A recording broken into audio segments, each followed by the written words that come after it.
Hey, thanks for joining us at our comic book coffee break. I'm Nick Gunning. That's not what the drive says. Does it not? Oh, I, I thought I caught all the play. Eric put "but" in all of the things that I'm supposed to say, and I thought I caught them all, but I didn't think to No, double check my own I name. put but. Thank man, I'm obligated to read what's ahead of me, so I am your host, Nick Butt.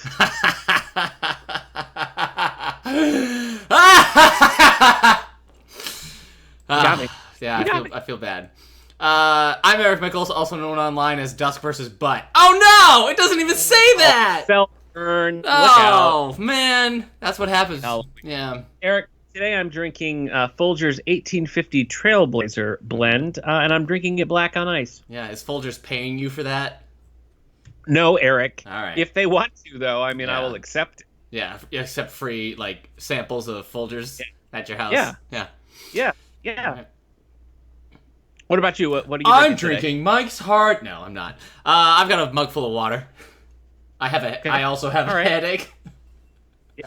So I've been I trying saw to that. get hydrated. Okay. I saw With the that the Wolverine first of the Radio Meanwhile Network Halloween specials has dropped Yeah. with Radio 64's Halloween playlist Mhm. this year. Yes. Yeah. Part 2. Part 2. Part Yes. 1 was last year. Yeah. Part 2 is here. Is there going to be a part 3? Or is this because it's coming so early? That's my question. Oh, You're there won't be putting a it early part so 3 people- this year. Yeah, because I also want to just replay part 1 as well. So I figured I'd Should. play because we always do. Everybody always does that. Like, here's your Halloween special. It's like, oh great, I can enjoy this for the last 2 days of October. Exactly. So I I know. was like, let's put this up. Well, there. over on 902 and Here We Go, we're recording our Halloween episode after the current one. We're going to be watching Buffy the Vampire Slayer with Luke 902 and alums Luke Perry and Hilary Swank. Yeah, I've only seen the first half of that movie. I turned it off when I was younger because I was bored. I've not seen a second of it, but anyway, You all ever that see to say, the space movie Fifth Element? yes, Luke Perry. yeah. I mean, he's only in there for Yeah. the first 5 minutes. Still good Yeah. times. Yeah, I love Fifth Element. Yeah. We're talking all about that because this show is brought to you by the Radio Meanwhile Network. Because you can find more about this show and others like it at our network's website, radiomeanwhile.com. .com. I was trying to add some spice. Did it work? A little pumpkin spice to that. Well, seasonal. Yeah. I like that. Eric, let's talk comics. Okay. Let's start with DC Comics. Eric, have you read any DC Comics this week? I sure did. Hit me. So What do you got? I made the mistake of reading. Oh, Yeah, started out hot there. I read Doomsday wow, Clock. yeah. That's Watchmen. That is the DC Comics Watchmen crossover that Jeff Johns did while working with comic book artists I've read a whole bunch of stuff by, but I never really remember the name until I see it's there. I want to say it's Gary Frank. I'm loading the cover up right now. Okay. So basically, Gary Frank, yes. Yes. Basically, so you can read this in two options. You can read you can read the single issues, which they're not fully on the DC app yet. There's two hardcovers split into the first 6 and the second 6, and then October 13th, they put out a whatever. Or this year they put out a 12-part, like an thing. omnibus or something. Okay. Mm-hmm. So this is basically a sequel to Watchmen, done by Jeff Johns. Yeah. A crossover between Watchmen and the DC universe proper, and also a setup for future DC events, because there is no such thing as a self-contained event anymore. Man, am I bitter about this towards all parties involved. Maybe not Frank. Hey, maybe not the artist. know what? Yeah. Look, I appreciate you being so direct about it. I mean, who do I get mad at first? So, I mean, DC. I mean, with this thing, DC just proves that they don't have any artistic integrity anymore as a company. This is is as bold of a statement as they can make, and just saying like, yeah, we're Warner Brothers, AT&T, DC Comics Incorporated. We don't. Who cares about the artistic merit of any work we ever put out? Alan Moore's Watchmen. How about Alan Moore's Watchmen, the series, the universe, where it's the Watchmen verse. They already did that with all the before Watchmen comics and stuff. Yeah, that's right. Yeah, I forgot about that. This is just. I just don't understand it. I mean, such a moneymaker. Watchmen has continued to be a high seller for them all these years later. Did it slow down? Did they need the cash? What a piece of crap decision. Well, it was maybe. Dan DiDio. You know, I don't want to.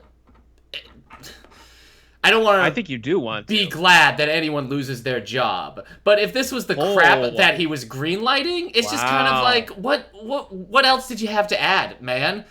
He's got claws. And Jeff Johns, holy crap. I feel like the New 52 showed us a lot of his weaknesses in his writing that we didn't really pick up before. I think Ray Fisher showed us a few more. Yeah, but I feel like Doomsday Clock, like the New 52 has showed us his weaknesses. Doomsday Clock has brought to light all his sins. Who the hell does Jeff Johns think he is? Coming in to write the sequel, and he does it in such a imitation way. He's trying so hard. Like, all the panels are done like the original Watchmen. He has all these side stories going on that is supposed to paint a broader scope. He's trying to he literally is writing the point of view of Dr. Manhattan. He's like, "Oh, I'm sorry, the tachyons are making it hard to have a conversation. It's just, who does he think he is? Because he wrote some Green Lantern comic books in the early aughts, he's now the guy who's going to write the sequel to Watchmen? That's very reductive of Jeff Johns' work. Let me ask, have you read Batman, the Flash, the Button? I did read the Button. Yeah. Did you like that? I guess because that's kind of like the precursor to Doomsday Clock. Well, it's also the thing that brings in Thomas Wayne's Batman to the DC universe from Flashpoint. The Button. Okay. So Thomas Wayne, I just didn't care about it. Yeah, it's pointless because Batman finds that little smiley face button in his cave. He's like, "What? Where did this button come from? Whose button is this? I've never had an arch nemesis like the button. Who's got the button?" Yeah. I know. I mean, that didn't really do anything for me. I don't really think there was a world in which I was going to read a modern day Watchmen sequel comic. Though I have to say, I did very much enjoy the HBO sequel series. I thought that was strong. That seems like its own thing in a lot of ways. It's the sequel, but is it the sequel to the comic? Is this a sequel to the movie? And it seems like they have their own story to tell in that. But then this is just like, oh, what if Batman hung out with Rorschach? What if two original characters created by Jeff Johns in the Watchmen universe meet up with the Joker? It's like, why should I care about Jeff Johns' original Watchmen character meeting up? I think here's the danger in this kind of thing, because when you do something like this, you have to make a case for your own existence. This book would need to tell you no, in fact, there is a purpose for this. And if it fails that, and it sounds like this did, then basically what you got is fan fiction. It seems like it's going one way for most of it, and then it becomes very much about the importance of Superman, not just the importance to have Superman in the world, but how important Superman himself is to. So it's trying to explain all the different origins. It's trying to explain why Superman's origin is set in 1939, and then why is it set in 1950? Why is it, it's just keep moving it up. And so it's explained. I'll throw up the spoiler tag because I don't care. Boop. Okay. Spoiler tag if you haven't read this yet. It's just kind of explained that Dr. Manhattan has been manipulating the events, trying to make Superman more relatable to him. So taking out, he's part of the reason why some origins have the Kents killed, because then Superman grows up a little bit more distant. He's trying to make Superman more relatable, and he did nothing to stop Man of Steel. Maybe that. I mean, that makes it. Yeah. I mean, that's. But it's just so it makes me angry. So you sound. It does make me angry because. Yeah. It just seems like I don't see DC putting out a V for Vendetta sequel. It's just they've always wanted to get their fingers into the Watchmen universe and make it more in sync with the DC, and it's just totally misses the point. This I don't. Yeah, I don't. I know I don't get Jeff that Johns desire. is their only go-to writer. He's their only guy they have to be like, oh, we got to write an event. I mean, he's basically to DC what Marvel was to Bendis and everything, but it's just now Bendis is also that to DC. Yeah, though he's been taken off the Superman books. I heard. But yes, I've lost a lot of respect for Jeff Johns. Even just doing this, it just seems so. You're really throwing some gauntlets here well, today. Why not? I mean, if you're the writer who accepts the job to take on the sequel to Watchmen and to do it in such a shill of a move by making it a DC crossover, then yeah, Jeff Johns, you're gonna take some flack when you do this, and it's obviously a cheap imitation of a lot of these characters. Your Rorschach is very unnecessary. Yeah. I don't. His Rorschach and his Dr. Manhattan and his Osmodeus, they're all very much like, this is how I think Alan Moore wrote the character. It's just cheap knockoffs, and it's I feel like it's insulting to. I mean, we're not talking about just like, I don't know, we're not talking about somebody's run on a character. We're talking about Watchmen. Like, it's as hollowed ground as it gets in comic books. A thing that like people who haven't read comics have read, and Jeff Johns is like, well, I can't. Anyway. It was a bore as well, and it was trying to do this thing about like the world falling apart and this like super people turning on capes and everything, which I don't know if was a thing that was happening in the series, in like the DC universe right before all this. But like I had to put it down for a second because like one, I was bored with what was happening, and two, it's just like I can't handle reading this crap right now. With the world the way it is, with the way the world is right now, I just can't even read stories like this. Like everybody's like, close to just turning on everybody. I'm like, I can't anymore. So I don't know. Talk about tone deaf. Anyway, wow. I hated it. Wow. I gave it 2 stars. So it has like a 3.75. Like people, it eked out a second star. Wow. At first I started reading the 4 and 5-star reviews on Goodreads, and then I had to stop because it was making me as angry as reading this series. So, I mean, I don't know. Congratulations, Jeff Johns. You put your name on a piece of crap. So, I'm sorry I insulted his Green Lantern comic, but I'm just saying. I do love that Green Lantern run. That's good stuff. Saying. I also love Superman's Secret Origin. There's a lot of Jeff Johns that I like, but I do feel like, sometimes the train has left the station. Is all I'm saying. Yeah. Sometimes. All right. I was just gonna say you don't like Watchmen. I don't know if this is.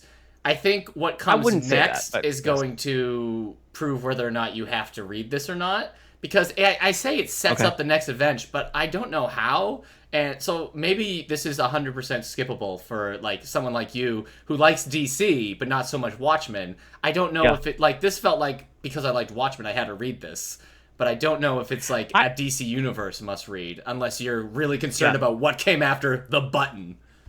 I think no. I think no, it's not a necessary thing. Yeah. I'm going to correct you because I wouldn't say that I don't like Watchmen. I would just say that I appreciate it but don't particularly enjoy it. Like I don't feel compelled to revisit that world. But this made I was me want glad to reread that I did Watchmen again for the HBO series. Yeah. You know what I mean? Like, yeah. Anyway, looking at the things that I read, I'm a little worried that this is going to be a negative episode. So I hope that you were really into some of the things that you read. So let's stick with DC for a minute. Let's see what happens. Let's stick with DC. I think you might be a little right. Hold on though. I read Aquaman Sub Diego by Will Pfeiffer and Christian Alami. So yeah. This is 2003? You have a question? This is a weird time in the Aquaman legacy. This is definitely where Aquaman was kind of like still fighting that whole like I'm not the joke you remember from the Super Friends. And so I had read The Water Bearer forever ago where Aquaman gets like the mystic water hand. Yeah, the Water Bearer. And I really liked that. Like I thought that was cool, adding this mystical element. It felt very much like they were truly doing an update of Aquaman. And I read that and I thought, like, definitely I'll follow this. And at the time, this was like pre-app and there was no other collections, and so I just never had. This is the first time I've revisited that run, and it's only about 10 issues past what I had read. And it's as if all of that water bearer stuff is just completely gone, because this is just like classic Aquaman who happens to have like a blue water hand, and it's never addressed in here. But my purpose for reading this, as for the last couple of weeks during Hispanic Heritage Month, I've been focusing on reading the Latinx characters across DC and Marvel. And so I read this one because this is the introduction of Lorena Marquez as Aquagirl, and she is a pretty constant presence in this I don't know, this whole series of Aquaman, and it goes for quite a while here. She's introduced here, and I feel like the story has some good bones. Like this, there's a big San Francisco basically sinks, and there becomes this thing where people like caught in the aftermath of that mutate so that they can only survive underwater. And that's one thing that Lorena Marquez has going for her. She has now become like Aquaman, and so he sort of, not to say reluctantly, but he like takes her under his wing, and she's not a fully fledged like Aquagirl within the pages of this, but she is very much like a sort of a protege sidekick for him. She's really underdeveloped though, and they focus a lot on her being like pretty, so it's like she doesn't participate in a lot of like the meat of the story. It just ends up being like a Lorena Marquez thirst trap, which I think is like unfortunate, because it is a cool setup for the character, and what's going on in the story is interesting to me. But ultimately I just kind of felt like it fell flat. I thought once I realized that I could actually pick up this water bearer story, that I might stick with it for a while. Well, I didn't hate this. It just didn't do anything for me to really want to read the next volume. So I think I will respectfully stop here with this run of Aquaman. Okay. Do you got more? You got more DC? I do. Okay. Let me have it.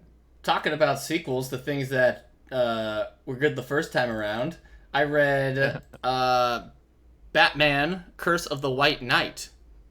Oh, I loved that first one. This is by Sean Murphy, and it's Matt Hollingsworth, I believe. Oh, he's the colorist, so it's Klaus Janson. The art is great. The art in this series just powers me right through, and I would love to keep reading stuff with the artist here. Kind of has like a controlled Chris Pacello style, a little stylized. Some of the characters sometimes seem squat and over exaggerated, but whereas Chris Pacello, sometimes you're reading it like I don't know what I'm looking at. Is that a tentacle? This one it still stays very I don't know what the word. You know exactly what's on page, even if things are sometimes over detailed.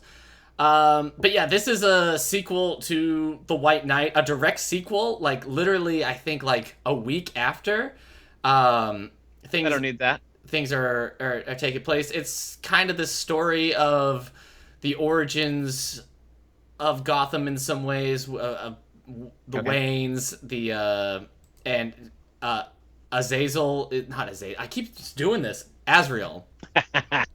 Azrael. So not Nightcrawler's father. No. Yeah, Azrael is a big part of this. So this is like this universe's version of Azrael's origins and everything. Because this is a strange universe that seems very much born out of the DC animated universe with its continuity. Because they're constantly talking. The first one just pulls a lot of random stuff from all across Batman. I mean, it even has references to like Batman and Robin. I mean, it really there's pulling a lot of stuff. But there's a point where he has to get the car from he needs one of his older Batmobile models, and it's the Batman. The Rolls? It's the Batman '89 car. He's like, well, it always was. No, the other car. So he has the '89 car, and he's like, it always was my favorite. And yeah, so it's telling this story, but like Joker is still here, and so is the Jack Napier character, which I thought like they're still going back, which seems very much like a diminishing return situation, because that seemed like it was done in the first one. So when you look up a lot of the DC Black Label stuff, they've even like labeled this under the like a Sean Murphy verse. So like, because he's put out some one shots and stuff. So Batman White Knight is on the app, I believe, because it was released Did they airbrush out all the penises like they did with Batman Damned, or were there no penises? I don't think there were penises in this one. Penis free. Okay. Yeah. But so the first White Knight was released as a regular DC book, but then it was added to the Black Label once they started that. This one is being released under the Black Label first, so I don't think it's gonna be on the app, and so that's why I got it from the.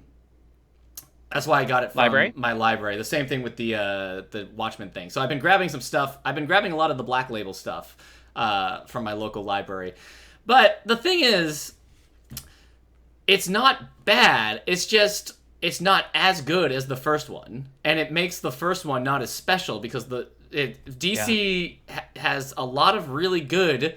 The thing that DC can do that Marvel just can't seem to do is do very standalone one-shot kind of things that don't require you to have prior knowledge to anything. You got Superman Birthright, you got Batman Year One, you got Superman Red Sun. You have all but like, and Marvel can't do that because they don't do a lot of like out of continuity stuff with their characters.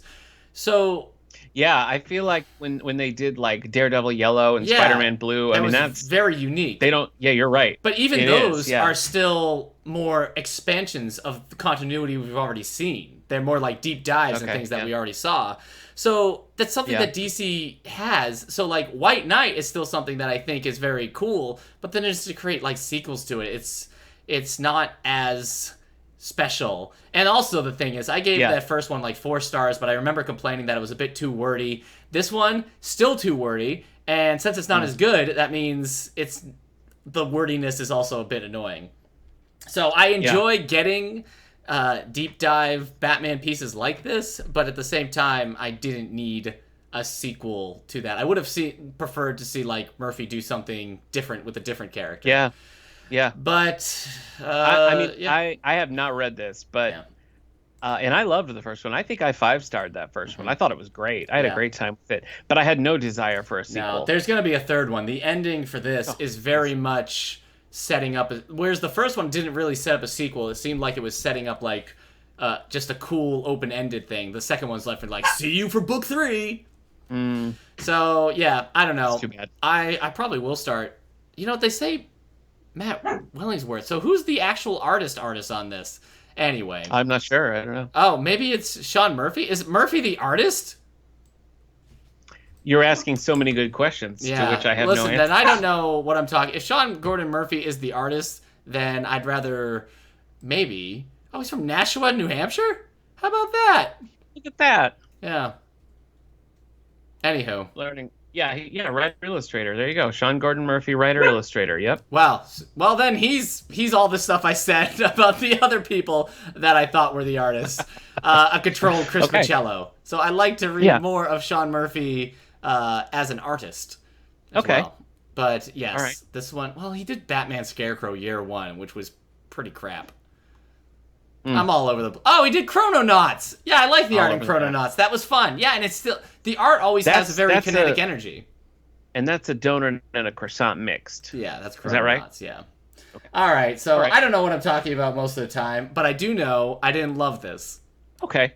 So, you've convinced me on both of these things not to pick either one of them up, and I might have picked up this White Knight. You might get more from Curse of the White Knight than I did, but I really think you'd have a hard time getting anything from Doomsday Clock. Okay. I could be wrong. Maybe you'd be like, oh, sweet, Firestorm. Yeah. All right. Oh! All right. I read Blue Beetle Volume 2 Hard Choices by Keith Giffen, our friend J.M. DeMatteis, and illustrated by Scott Cullen. So look. This Blue Beetle, both the New 52 and this Rebirth has just straight up sucked. So here's what I mean. Here's for Blue Beetle. Blue Beetle. Here's what I mean about it's going to be a negative show because, I mean, I felt like the New 52 stuff started strong, struggled in the middle, ended on a what, and then kind of like Blue Beetle was picked up by that other weird Threshold series, and it never really resolved. This one, to its credit, I don't think it worked, but it tried to really establish a new origin for him, bringing in like mystical elements and things. So they were at least trying something. It didn't work though. Volume 2, I have to say, J.M. DeMatteis and Keith Giffen, of course, probably best known for the Justice League run they did, which was funny. The dialogue was great. Like that, it was just a cool, like chummy kind of story. So it was kind of cool to see them writing some of those characters again, particularly Blue Beetle, the Ted Kord Blue Beetle. Right. And for J.M. DeMatteis to be writing Dr. Fate again is great because he had, a pretty iconic run on Dr. Fate back in the early days. So for those things, it was cool. But the mystical elements of the Blue Beetle story go just absolutely nowhere. And all they do is just muddy the water. And it feels very out of touch. It feels like you're giving one of DC's youngest characters to some of DC's like oldest writers, and it shows. Batman has this one thing, and Batman is in one issue, and there's a whole thing like Blue Beetle sort of being intimidated by Batman. And you get a lot of Batman's monologue, and he's like swinging through the streets talking about the world, and he's like, it's not all about how many likes you get on Facebook. And I was like, oh, okay. Ugh. That's right. I mean, isn't that just like, whoa? Yeah. So a few nice moments in this, but overall, Batman proving that only parents are on Facebook now. For sure. You didn't read any more DC, did you? That was it this week? All right. Well, then I'm going to talk about Blue Beetle Volume 3 then. Yeah. No, that was it. I've read for DC. Okay. So I finished out my my Blue Beetle reading. Now I'd have to go back because there's no current Blue Beetle series. I'd have to go back to that early one that your friend was collecting single issues of back in the day. Road to Nowhere. We do get some new creative forces behind here. Christopher Sabella, Scott Cullen still on the art. It just doesn't, it just doesn't ever really find its footing. And this is my frustration with really both New 52 and Rebirth. Blue Beetle to me would be the perfect opportunity for DC to have sort of a Spider-Man character. Do you know what I mean? Mm-hmm. Yeah. No, the cover I chose, it's the last issue, issue 18. Yeah. It's very Spider-Man-esque with like him jumping forward and then all his pet cast in the background. It's very Spider-Man. And I just feel like that is the obvious, because you have the thing that set up, at least in the New 52 thing, was that the Scarab was sort of trying to take control. So you have sort of a Peter Parker versus Black Suit kind of vibe going on. And DC just doesn't have really a Spider-Man equivalent kind of character, And I just think, like, tell a story like that. Tell a simple, stripped down story.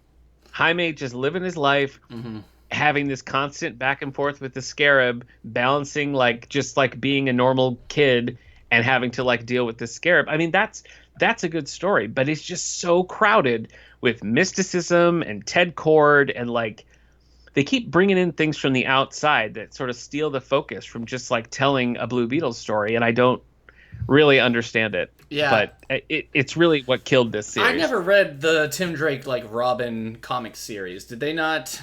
That is close to Spider-Man, I would say. Also, Batman Beyond, after its first season, the first season is very much like Batman dealing with corporations and that kind of conspiracies. But after the first season, it gets very like high school focused, and it does have a lot of Spider-Man elements to it, with the whole balancing life and work. But they tend not to care so much about how like, oh, can Terry balance seeing Dana and also being Batman Beyond? He doesn't call himself Batman Beyond. Yeah. Batman Beyond is here. He just calls himself Beyond. Yeah, he just calls himself Beyond. It's me, Batman Beyond. So I was disappointed with this. And I think it's unfair, to the character, because they keep launching Blue Beetle series, and they keep failing. And I just don't think that that's an indication that the character's not working. Right. I think it's an indication that, they need to switch up the creative team. They need to bring in, some young blood and really strip character down. You think they should bring in the Image Comics kind of characters Young Blood into the Blue Beetle series? Couldn't hurt. That's all I'm saying. Blue Beetle and Young Blood in. Couple years too late. Good, yeah. All right. What did you read outside of the mainstream stuff? A couple. I didn't read any others. I was DC Marvel. Listen, I think this is my last negative comment. I picked up I picked up Critical Role, Vox Machina Origins 2, the sequel to the one I read. This is the comic book adaptation of that role-playing series that happens with the voice actors online, Critical Role. If you don't know what it is, then I probably can't explain it super well to you. And if you do know what it is, you're not going to like me, because I couldn't even finish it. I read a couple of pages, like, you know what, I'm bored, I don't care. It's very dense, it's not very funny. There's a lot of things that I read in this that I'm like, yes, I bet that was a thing they shouted on their Twitch channel and then was put on this page, and now I'm reading it. Also, I'll admit it. I've been admitting it a lot lately, and my wife has been pointing out, I'm green with envy here. I'm too jealous, and I'm too jealous to keep reading with this stuff. That they're doing, that they were able to do this thing. So I'm not going to get too deep into my own personal issues, but it does feel a lot like, I think you already did. Playing catch up with some stuff. This is the therapy session now. So, but yeah, I just couldn't get into it. And it makes me sad that I don't have, like, immediate access to the Dungeons and Dragons series that I was reading. The one that I thought was, like, funny and a little light on its feet. This one... Yeah, I'm sure if I liked it, Critical Role, if I had got into it. I'm not watching it now. It's like 400 episodes in. I don't got the time. Their episodes are like 6 to 8 hours long. Anyway, I guess it just makes me an old fogey who is regretful of life. But Dungeons and Dragons wise, that I did like, well, I was more appreciative of it than I was a fan of it. I read I read Rise of the Dungeon Master by Rise of the Dungeon Master, Gary Gygax and the Creation of D&D, by David Kushner, and the art was Corin Shadmi. So this is like a... Didn't you read that intense hardcover Gary Gygax book? Yeah, I read the Empire of Imagination, which was a pretty good read, and I read the of Dyson Men, I think it is. I've read some Dungeons and Dragons historical things, but this is a graphic novel geared towards the young adults that is kind of explaining the life of Gary Gygax and the other people who helped with. Plus that, also I listened to the Do Go On episode on Dungeons and Dragons, which had me pulling out my hair because like they were explaining certain things. I'm like, But I'm sure anyone who... Was it wrong? Were they explaining it wrong? Well, they weren't wrong, but at the same time, sometimes... I can't remember if it was wrong or just not in-depth enough, or they were just like, yeah, I don't know. Got it. But Rise of the Dungeon Master, it's weird because the way it's narrated is them... The way it's narrated is the writer is treating it like he's the dungeon master. So he's like, you're born this day and age. You go to school. You like to explore. And so it's doing the, you are doing the, I don't even know what tense that is. Second person present tense, I feel like. Getting technical here. Okay. All right. I think that's what it is. But so that's a little weird, but you kind of get through it. It's good. It does show some of the negative qualities of Gary Gygax a little. I think that it tends to be there because, oh boy, I'm gonna get this wrong. Lean into it. Yeah, hold on. Let me. Let your heart speak. No, that's the guy who did D&D created by. Well, this is real time. Yeah. Do you want me to vamp? I'm wearing a Wonder Woman shirt. Is that helpful? David Arquette? No. He was just in 90210. Sorry. Yeah, and you guys didn't talk about him being married to Courtney Cox at all. That's true. You're right, we didn't. At the time, he was dating the ex-wife of Axl Rose. Was he? Yeah, he was.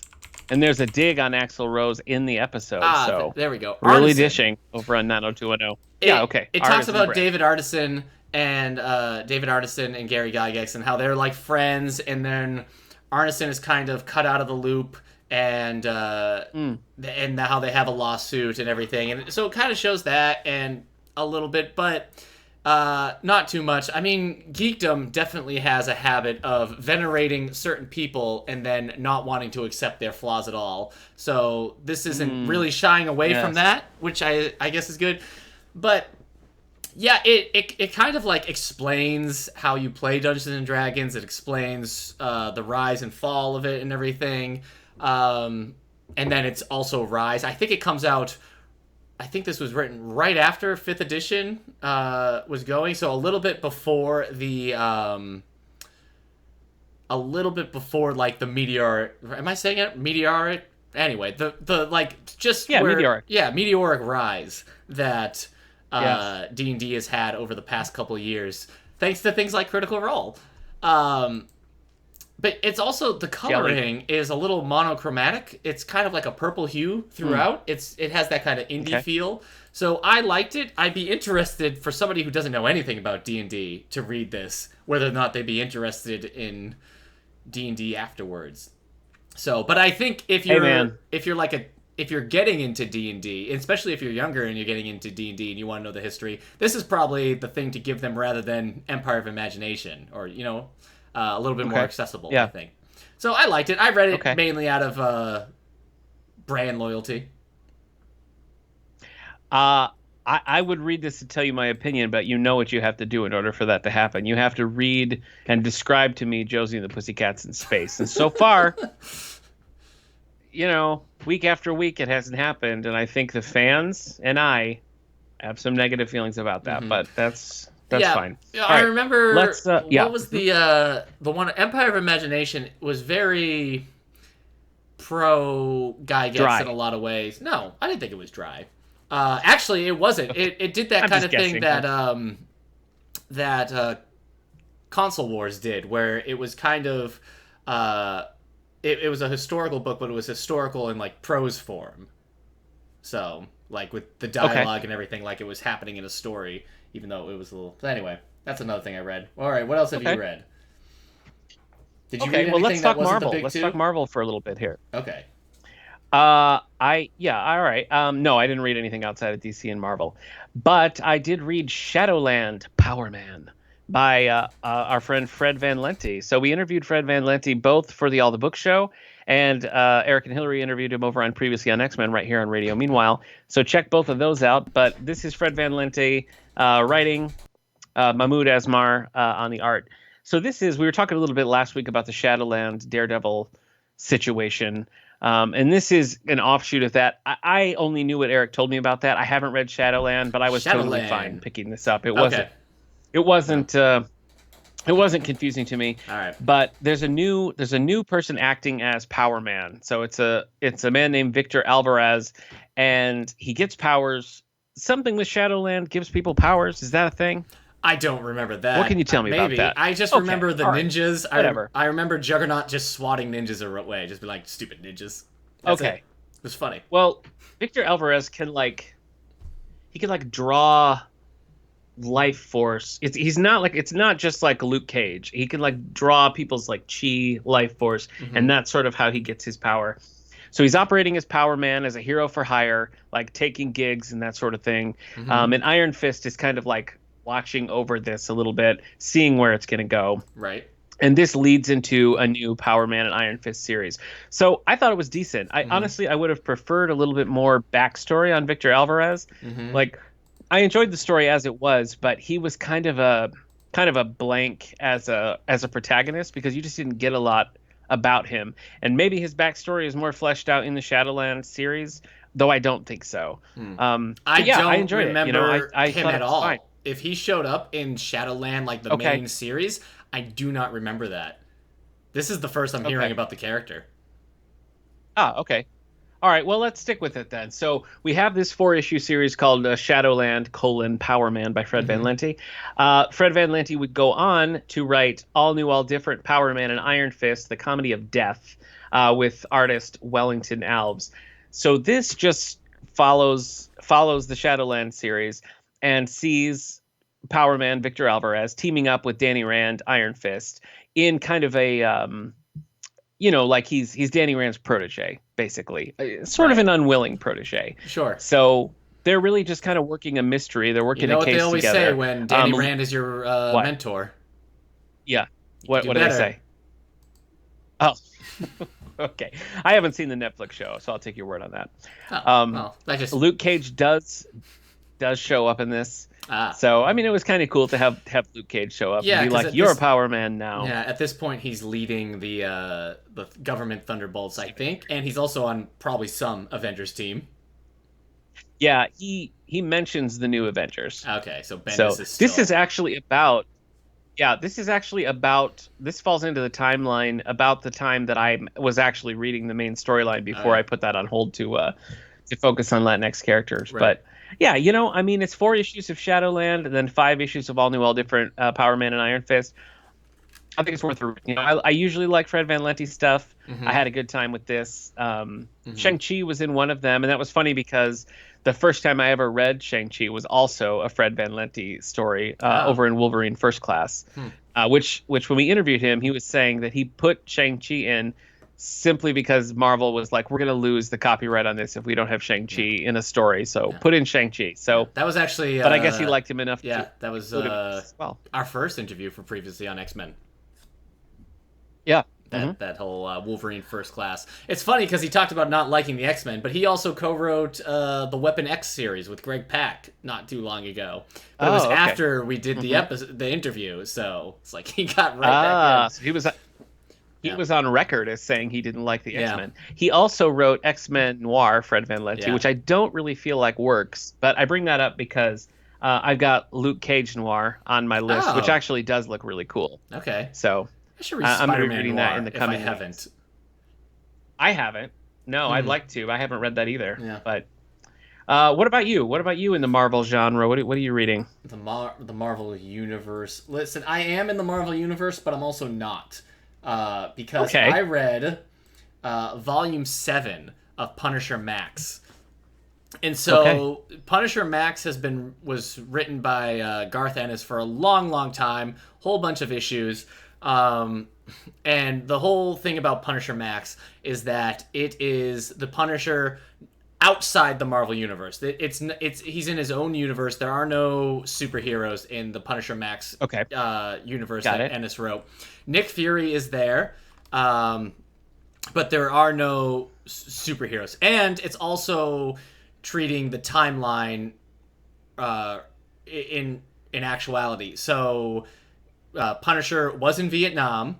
He lost his family soon after, and he has been the Punisher now for like 30 plus years. So he's in this one, he is an older guy. I think we're looking at like a 60-year-old the Punisher. So Yowza. He's old. Everyone's kind of tolerated him. All of Garth Ennis' stuff has happened. But these last 22 issues, and this was a big chunk. This was volume 7, and it was 22 issues. Jason Aaron comes in, and basically he finishes off the story for the character here. And so it's interesting because it's kind of like a little bit of the Ultimate Marvel Universe mentality, because he does bring in Kingpin, Elektra, and Bullseye into this universe, but they're very different versions of those. Bullseye is almost Bullseye in name only in a lot of ways, because he's like, I'm gonna kill you with this paperclip, and people are like, oh, he's like, just kidding, I can't do that, that's stupid. So he's just a guy who uses weapons and is very psychotic. Elektra is there as a bodyguard assassin and everything.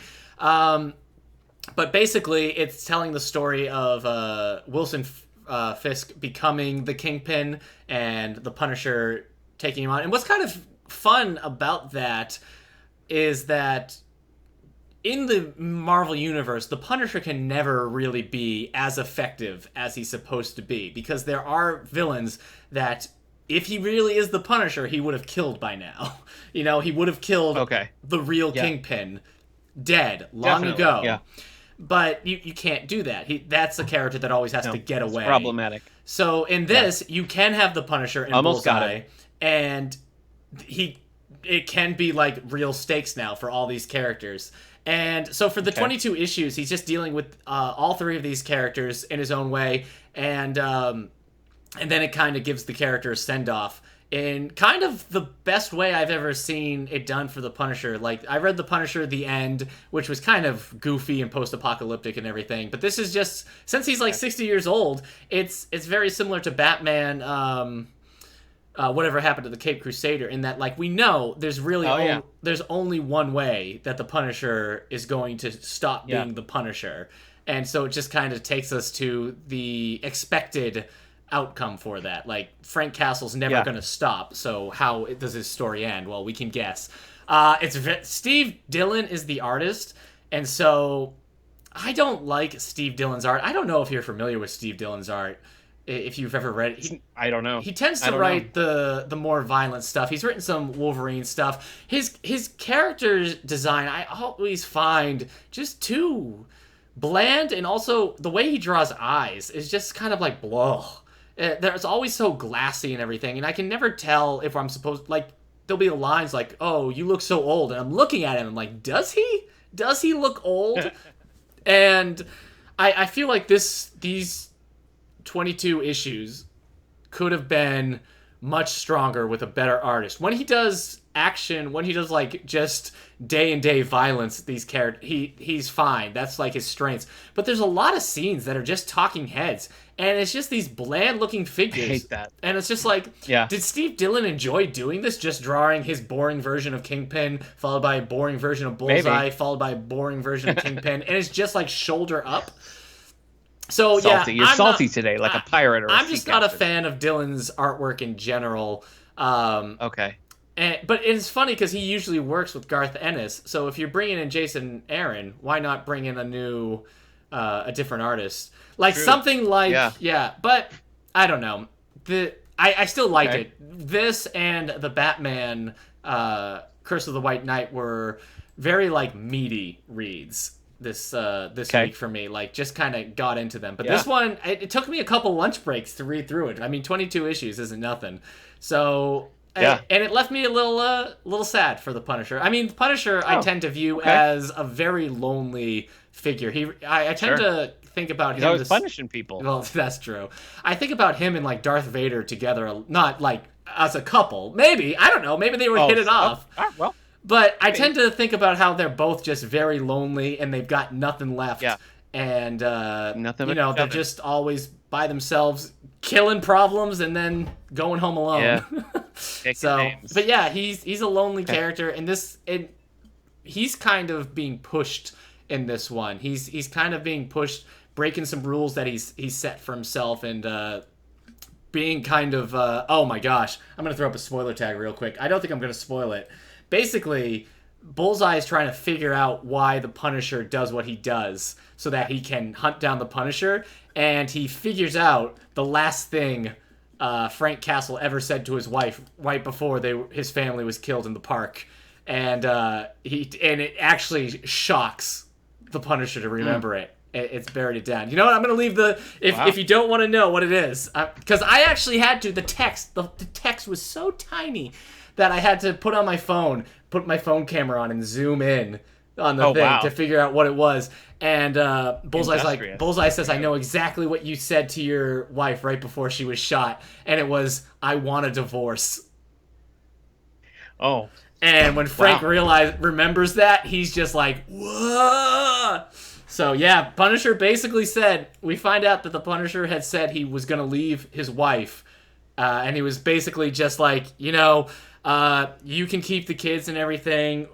We can enjoy this day, but after this, I'm leaving. And then they're all killed. And so now the Punisher's been carrying that guilt around for 30 years.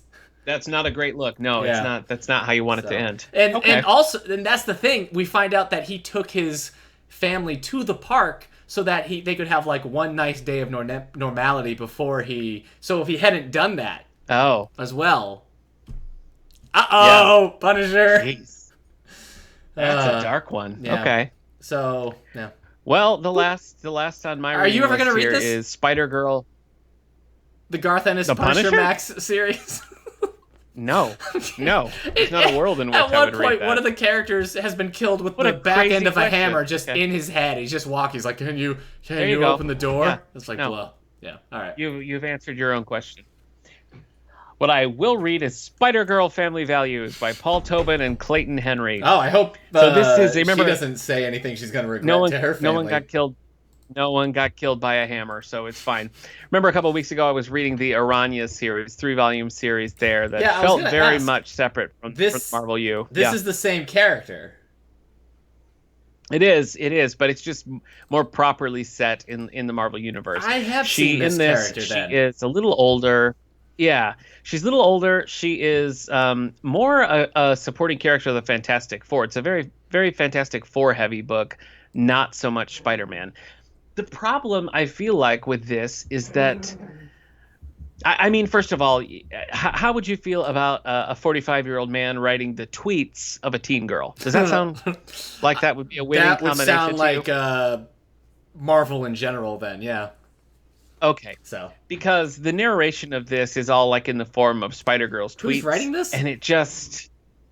Paul Tobin. Okay, yeah. Yeah. It just, I don't know. It never clicks. No. It never clicks. Boy, I'm really hot for Adam Driver. Right, gang? Tweet, gang? Tweet. Yeah. Hashtag too hot for Adam Driver. Seriously, I feel like something like Unstoppable Wasp, like that kind of sells its main character. This just felt, I don't know, like it was a very weird thing to do. So yeah, I remember reading. I don't know. I mean, a few episodes ago, I talked about reading Kamala Khan's the first Ms. Marvel that she's in, and that was pretty believable. I felt like some people can do it, and some people can't. So, yeah. Yep. So I mean, at this point, I've read all of her standalone series. This character does appear in the Spider Island. I think she has her own. She has her own 3-volume series set within that. I recognize the costume and character and everything, and I wonder if at the time I recognized her as being the Amazing Fantasy character that had appeared. So I don't think I had connected with Aranya. Aranya. Yeah, I don't think I remember connecting it. But she's been in a lot of different things. You're right, Spider Island, and I think she was in Spider-Verse, but I could be wrong. Probably, yeah. Probably she was in Spider-Verse, or probably I was wrong. No, I think she was in Spider-Verse. That sounds right. Thank goodness. That sounds right. Thank goodness. I couldn't handle being wrong again. I know. Not again. Well, that's it for my reading. Yeah. All right. I just read Doomsday Clock today because I had only read those 3 things. I'm like, let's see if I can read these 12 issues real quick. Didn't really give it much. Oh boy. Anyway, I got a bunch of stuff from the library and it kept coming. In fact, I put something on hold Friday thinking it would come Monday because I was like, I know, I'll put it on hold now so I have something to read next week. And it came that day. I'm like, but I wanted to finish stuff first. Yeah. So that's speedy. Yeah, I have that big hardcover Harleen.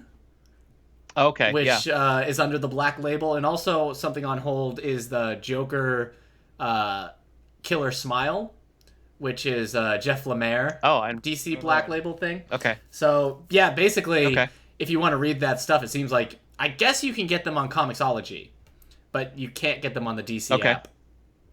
So. Interesting. Yeah. Okay. You want to talk Shall we do some Quarter Bin? Yeah, let's do Quarter Bin. Oh, yeah. Go ahead.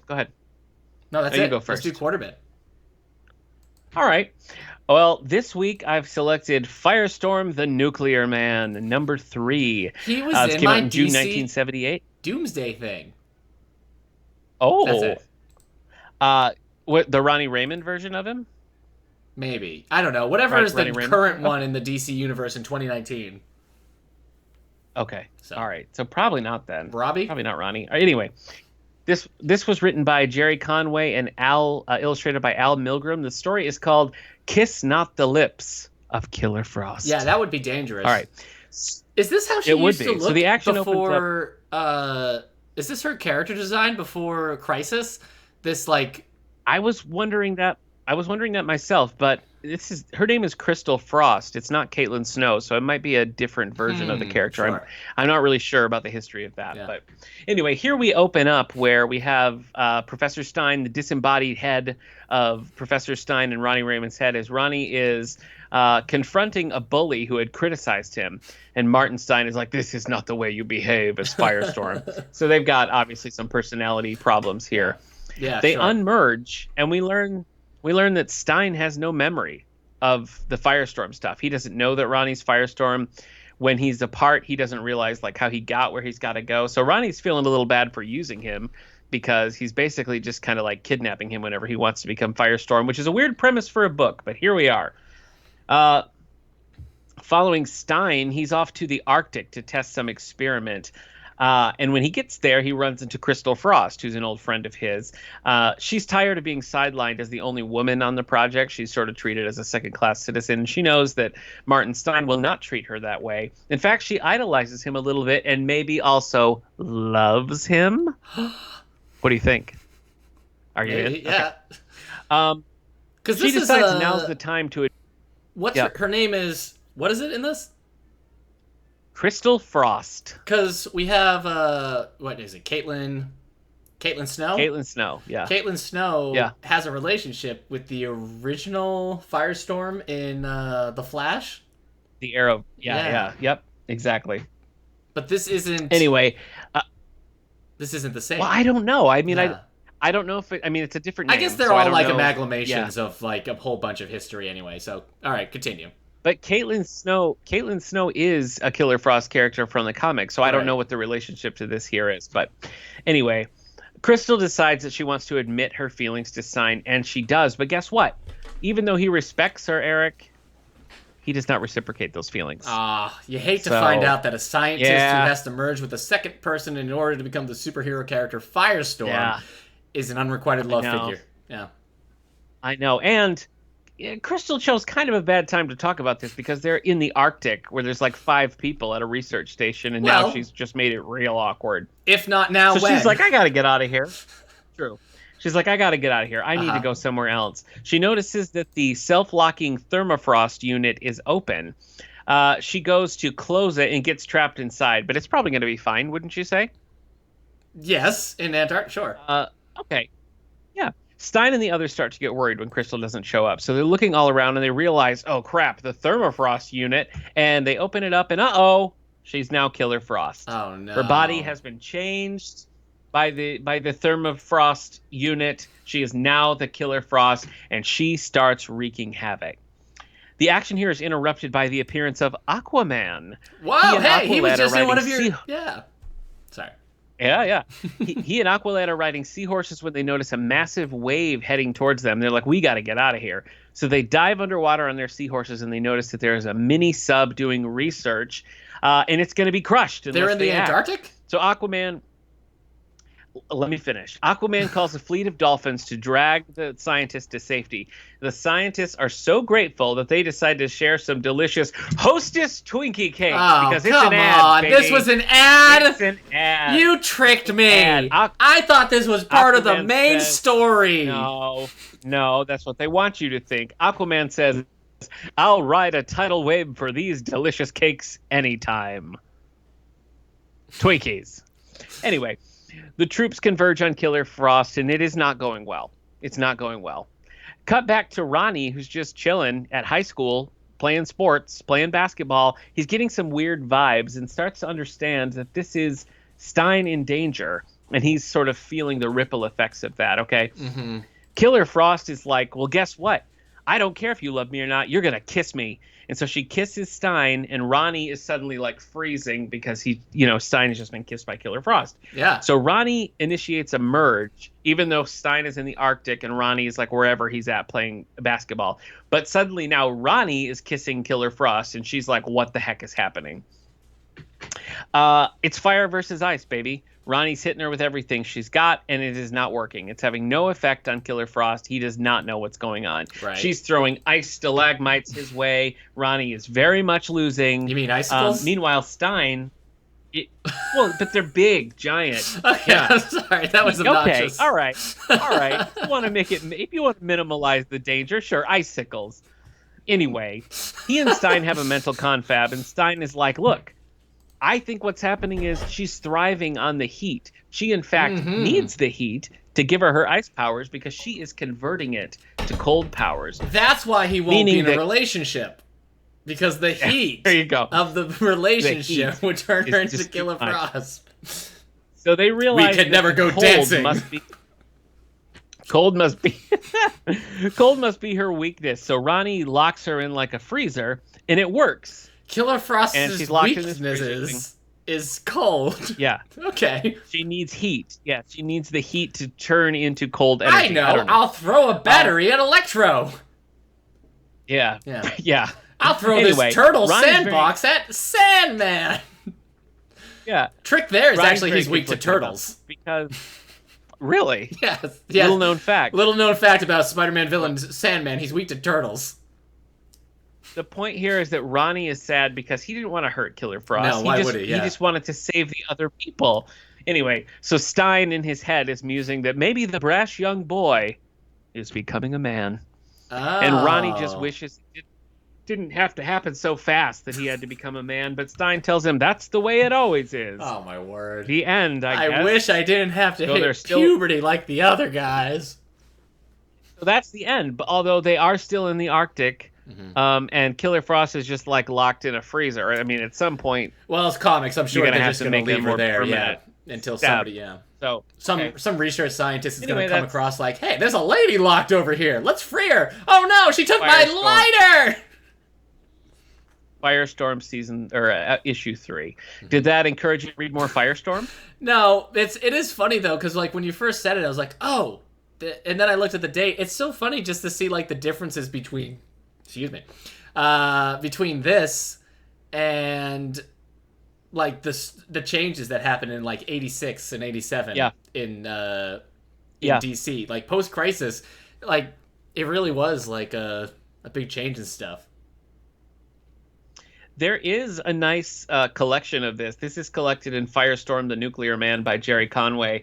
And it features all of the issues of the series. And the series was actually canceled. And so those issues didn't see the light of day. DC used to do a thing called Canceled Comics Cavalcade, where they would wrap up series like this if they had the art, already drawn, and throw it in this sort of anthology series called Canceled Comics Cavalcade. And that's where the Firestorm series actually finishes off. So it's just in black and white, in single issues like that. So if you're looking for the collection, I mean, a lot of it's probably on the app, but it also is collected in paperback as well. But Firestorm was one of those characters that I got the action figure as a child. Didn't really know who he was. He just had a flaming head, and I thought it was cool. Yeah, happened with me in Ghost Rider. Anyway. I called him Flame Skull. I had to come up with his own origin. So Yeah, he was a mob boss. Flame Skull. And they were at their funeral. He was dead. Okay. And he was a mob boss. And his mooks were at the funeral, and one of them threw a lit cigarette into the open casket, and he came out as Ghost Rider. That was my origin. It's not bad, and frankly, I think Ghost Rider would be okay with the Flame Skull name. I think he'd, especially the Nick Cage version, he'd be fine. Yeah, hey, that's on Netflix. The first, the really, not the great one. Wow. I think I might watch it again for Halloween. I don't know. I don't think I've seen that since I saw it in theaters. I did both see of those. I own it on DVD. I watched it a few times, but I won't talk about it unless I rewatch it. I'm pretty sure you and I saw the second one together in theaters, didn't we? Theaters. Yeah, with your brother-in-law and his brother. Yeah, we could have started a podcast based off of that movie-going experience. Me, my friend, his brother-in-law, and his brother. Yeah, I remember they just talked about sports the whole time, and we were like, the Ghost Rider. Yeah. Anyway. All right, well, that's it for me for Comic Book Coffee Break. Do you got more? Yeah, let's do the 2020 Harvey Awards. Let's talk about them. Ooh, okay. The winners. Let's do it. Who won this Harvey Awards? Do you know anything? I've never heard of the Harvey Awards, though apparently they've been going for 32 years. They've been going for a long time. Well, let me read to you. The Harvey Awards are one of the comic industry's oldest and most prestigious awards, recognizing outstanding achievement in multiple categories. The Harveys have been a fixture of the comics industry since 1988. All right. And that's where they are now. Best adaptation. You can find more at HarveyAwards.com. Hit it. Best adaptation from a comic book or graphic novel was Watchmen by HBO, based on Watchmen by DC Comics, which then DC Comics was like, hey, how can we drain this even more of its integrity? Best international. And you've still never seen this, right? The HBO show? No. HBO Max is not on Roku. We have to hook up our laptop, and it's just a step too many. Right. So. Yeah. No. I get it. Best international. That's why I'm watching Cougar Town right now, because it's just right there. I just hit my remote and say, hey, play Cougar Town. I'm on season 3. Show me Cougar Town. Yeah. Show me Cougar Town. Yeah, slap out of it. That's the thing they say on Cougar Town. So. Yeah. Best international book is Grass by K.M. Suk Gendry Kim, translated by Janet Hong, by Drawn and Quarterly. Okay. Best manga went to Witch Hat Altilaire by Kamamam Shirayama. Best children or young this one? I'm not familiar with that one at all. No, I'm not. Okay. I don't do young adult and kids books anymore, so I'm out of the loop when it comes to manga. Yeah, I know, Eric. I know that. Best children or young adult book goes to Superman Smashes the Klan. So that Hooray! one by Jean Lun Yang and Girihiru. A thing I need to read, I guess. I need to. Is this on the app? It's not on the app, but it's on Overdrive. Adult. Okay. So I'll have to get a copy. If your library has Overdrive, you can do it. Yeah. Yep. Digital Book of the Year went to The Nib, edited by Matt Bors. Okay. Couldn't tell you what The Nib is. I think of Nibbler from Futurama. The Book of the Year. Thank you. Book of the Year goes to Dragon Hoops by Jean Lun Yang. Good year for Jean Lun Yang. Look at that. Yeah. Too. Book of the Year. That's a double win. What is Dragon Hoops? I'm going to just do this real quick. Dragon Hoops. Oh, it's a basketball game. Recommended to me. Yeah. No. This has been recommended to me. I've heard very good things about it. It's on my list. I just haven't read it yet. So. Yeah, all right. I guess now I'm going to have to. He wins awards every time he puts anything out. He tends to be very very popular and very what's the word? Consistent with his work. Mm-hmm. So yeah. Okay. That's all. That's the Harvey Awards. Awesome. All right. Well, so what do we have to look forward with you next week? I don't know. I put some stuff on hold. I got some collections that I'll talk about when I read them. The thing I grabbed thinking it would come Monday was called Street Angel, so I might talk about that. That's a like an independent comic that I was into. But did I put anything else on hold? No. So I can't tell you. I haven't turned on my apps in a while. Okay. I've been so excited to get like physical comics, physical graphic novels from the library. That's what I've been reading in my car. So I got to charge my Nook and remember what I was reading. I got to get back to the question, I guess. Right. But yeah, that's right. Yeah. I'm looking forward to getting back on the timeline that I was on. So like Marvel 2011, reading through DC Rebirth. Probably going to pick up maybe some Captain America Masterworks where I left off. I've also been reading some Shang-Chi, so maybe we'll talk about Kung Fu next week. But yeah, I also have the DC Comics Halloween special, which is so frustrating because I ordered this last year for Halloween for my library. It came November 1st. November 1st, Eric. I know. So I remember. This year though, I'm going to read it. All right. Well, thanks for talking about comic books with me. Hey, yeah. You too, is the thing I'll say afterwards. All right. That's nice. Well, I was just going to say, to plug some other podcasts that I'm on, go listen to the most recent episode of the All the Books Show where we interviewed comic book artist Aletha Martinez. And if you have some questions you want me to ask legendary comic book artist Trevor Von Eden, known for many things, Black Canary, Green Arrow, brought into DC Comics for the original creation of Black Lightning, send them our way, and I'll ask Trevor Von Eden, because we've got that coming up on an upcoming episode for the David A. Howe Public Library. What about you, Eric? Anything to look out for in the podcast space? What's next for Previously on X-Men? The animated series, episodes 3 and 4 of season 2. Nice. Okay. And then Logan is the next movie. Cool. Yeah, Logan. All right. Logan. Well, then I say to you, my friend, so long. All right. Bye, everybody.